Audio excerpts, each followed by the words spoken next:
financial book of the month for this month is The 4-Hour Workweek by Timothy Keller, and here are the reasons why.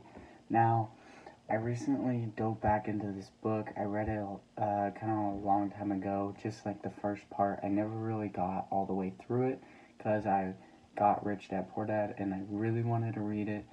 So I kind of pushed it off, and it's a bigger book, so I kind of was like, no.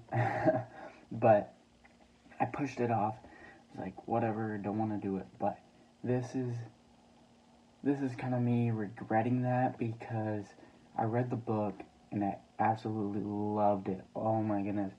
I have so many points in this video. This video will be a little bit longer, but without further ado, let's get into it. So right off the bat, as you guys may have saw in my previous video, I'll leave an end card to that right there.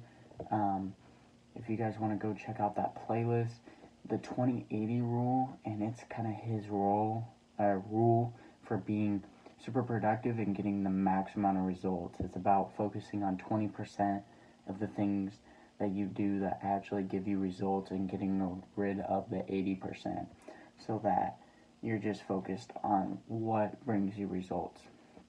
And he went into time, work, and relaxation and the relevance and relationship between those and how balancing those and looking at if you relax, what you can do work-wise and what you could do with your time and how it affects all those. And he kind of just dove straight into develop the best habit out there. The best habit out there that you can develop is action. Whenever you think of something, just take action on it. Now, if you think of like something like dumb, like jumping off a roof, like obviously don't take action on that. Like that's not smart, okay? Even I wouldn't do that.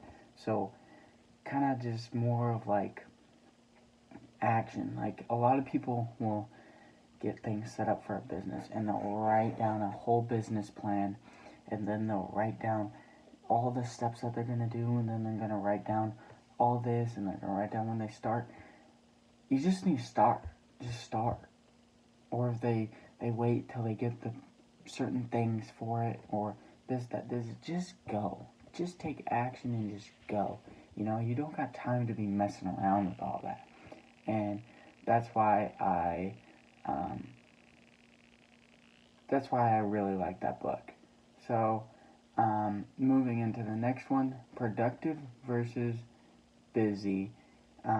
He kind of stated that you want to be productive in what you're doing and not just busy. So if you just fill your day with a bunch of busy work, not necessarily things that actually matter, then nothing really gets done and you're not really being productive. Whereas if you're being productive, that's different. Whenever you're productive, you're getting things done and those things have a purpose. Whenever you're busy, you're doing things that have no purpose and are basically time fillers.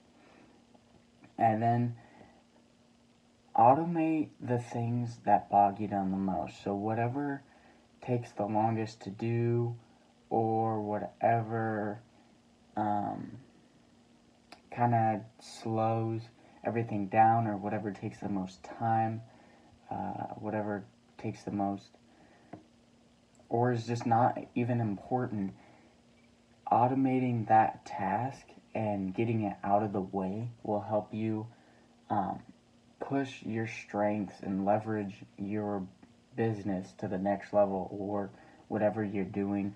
It will help you launch it to the next level because you're not messing around with the unimportant tasks. And then the next thing is increasing your income per hour. So what that means is not trying to increase your net income, because that's just kind of like, it's not a good fit goal. Whereas just trying to make an extra $1 an hour, if I was getting paid, let's say $35 an hour, if I tried to get 36, that's a good increase. That's moving in the right direction. Whereas saying I'm worth X amount, I want to be worth this amount. Just going by, I get paid this an hour, I want to be worth this much more an hour. It breaks it down into more of a feasible standpoint to where you can attain it. And moving into the next one, quit the stuff that's not working. So if you're doing, like, for example, my eBay business, it was not working. I was not making any money from it. I shut it down. Getting rid of it takes too much space. I wasn't fully committed to the business to make it work. It just took up too much space, too much time, and it wasn't really what I wanted to do.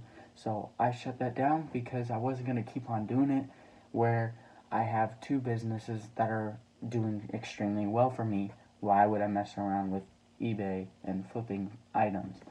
So just shutting that down helped tremendously. And that also goes into controlling your time and scheduling. He was big on controlling time with work and relaxation and all this. But if you control your time and what you do by scheduling things, your life will run a lot smoother. And if you leverage your strengths with that, then you just gave two right hooks and a left. Like, whenever you leverage your strengths, it helps you kind of hone down on your skills, and it will help you in whatever you're doing tremendously. So that's where the book kind of touched down on. And then do the most important things before 11 a.m. And not necessarily doing everything before 11 a.m. The main purpose of this is to just get the ball rolling. You know, if you get the most important things done before 11, throughout the day you're going to be so much more productive than if you slept in or if you woke up and didn't do anything all morning until like 1. If you do it all before 11, it kind of kick starts something in your brain to where you would go and you just keep on going, and your day will turn into a very productive day. Anyways, if you guys like this video, there's more here and here. Make sure to check them out. Anyways, see you guys in the next one.